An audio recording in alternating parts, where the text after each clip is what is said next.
Hi, and welcome to this podcast on the reality of hypersegregation. My guest today is someone who has worked for many years in the real estate industry and can lend insights into the impact of the various anti-discrimination housing laws and the issue it has had on segregation. Since she is still in the industry, she prefers to remain anonymous, but hopefully you can find the information helpful and educational as we try to raise awareness on this topic. Okay, so can you tell me a little bit about your experience in the industry? Sure. Well, I've been in the industry since the early 80s, uh, really right before the Fair Housing Act was amended. And my experience is in residential real estate, but in all different areas, rural, suburban, and urban, and to all levels as well, from Section 8 properties to Section 8 certificates for low-income housing, all the way up to A-level luxury type properties. So not in the residential homes area, but in the residential rental area.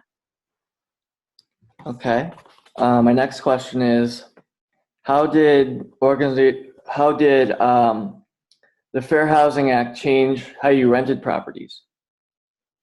Well, so when the Fair Housing Act, it wasn't as powerful as people might think, because it just didn't have a lot of the perceptions didn't change even though the law was put in place. So even though the law was put in place in 1968 and amended in 1988, the amendment just added disability protections and familial status, which meant that people with families couldn't be discriminated against. But race was in there since 1968. And when I went into the industry in 84, it was not taken all that seriously. There were very few lawsuits. There was very few people that, steering was very common. And I would say steering was very common all the way into the early 2000s, if not even a little bit today. But it certainly isn't as bad today because of their enforcers. The Equal Fair Housing Commission is pretty good at enforcing the laws if they get a complaint. But sometimes it's hard to take on such a big organization. So many of them don't ever file a complaint. They don't want the hassle. Okay. How did did the Equal Credit Opportunity Act affect the real estate industry?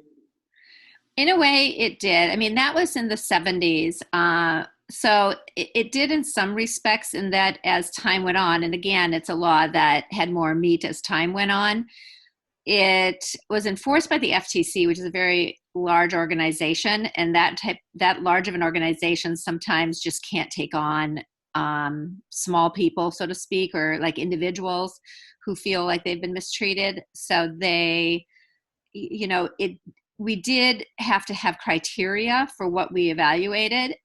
And so we would set our criteria to where, you had to have really good credit. And in many ways that was important, because someone that, we had to know people were going to pay us and that we're going to incur costs by evicting them. So it was important. But I also think it was used a little bit in a discriminatory way, even though it wasn't explicit. It was very implicit in that whites did experience more financial stability, especially in the 80s and 90s, I would say, maybe a little bit more in the, to some extent in the 2000s as well.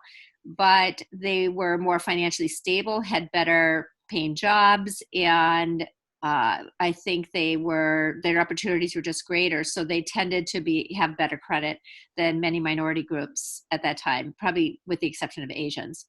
But Blacks often had poor credit, which hurt them for getting, rentals on their own without a cosigner, which is always another issue that they had to deal with.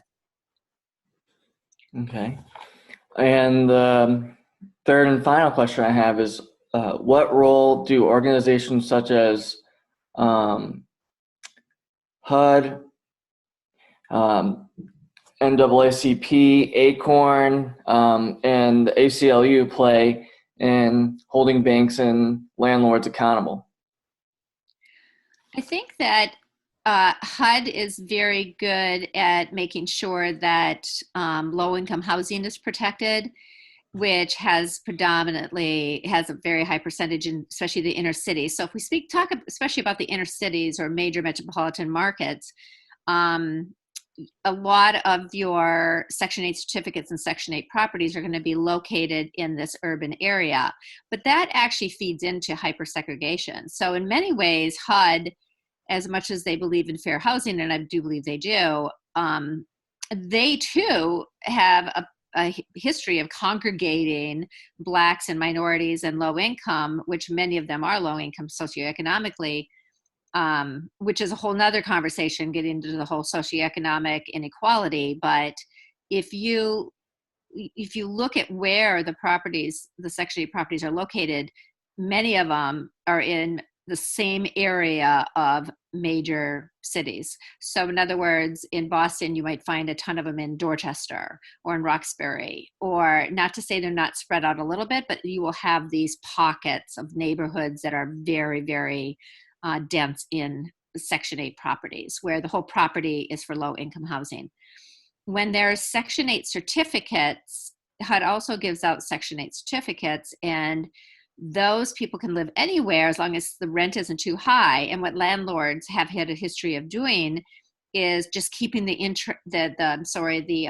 rental rate right above what a Section 8 certificate can provide, to kind of keep the lower income Section 8 certificate people out of those neighborhoods.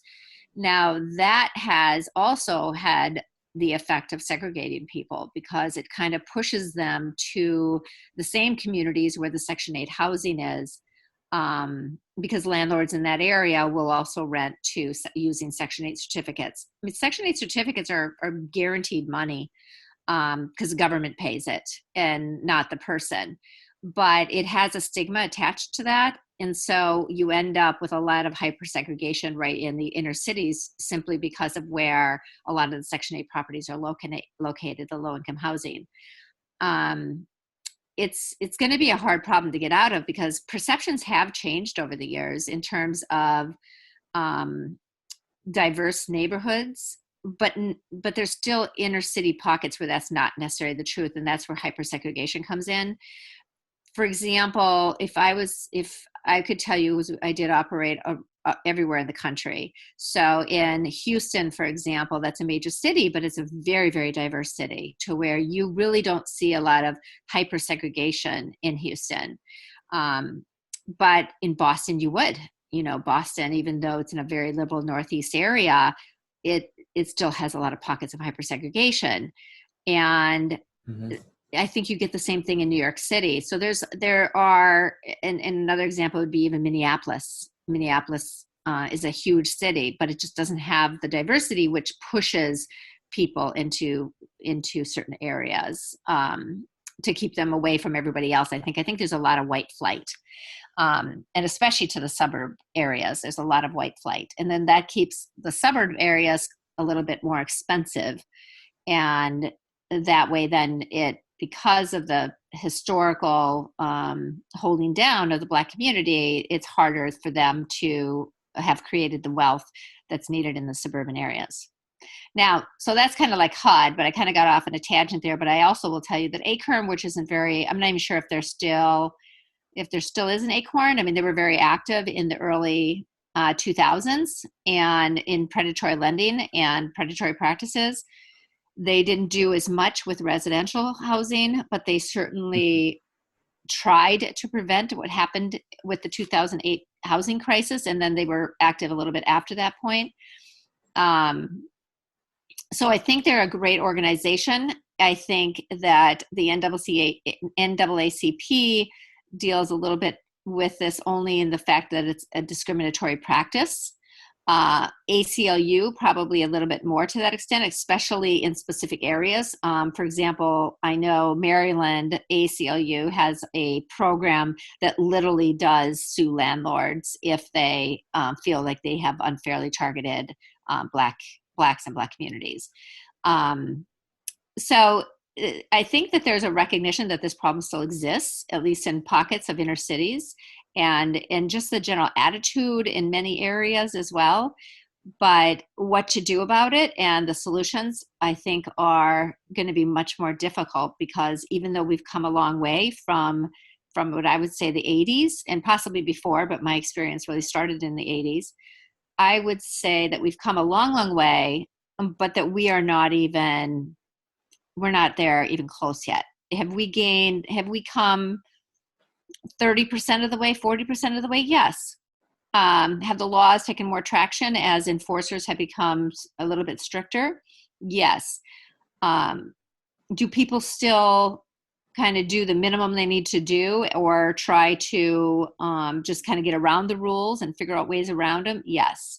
So I think there's still a long, long way to go. And I think that that's going to take new programs and new ways of figuring out ways to change people's perceptions, because you can't do it in a way that's too aggressive, because then then whites, I think, will just put up a wall and figure out something else.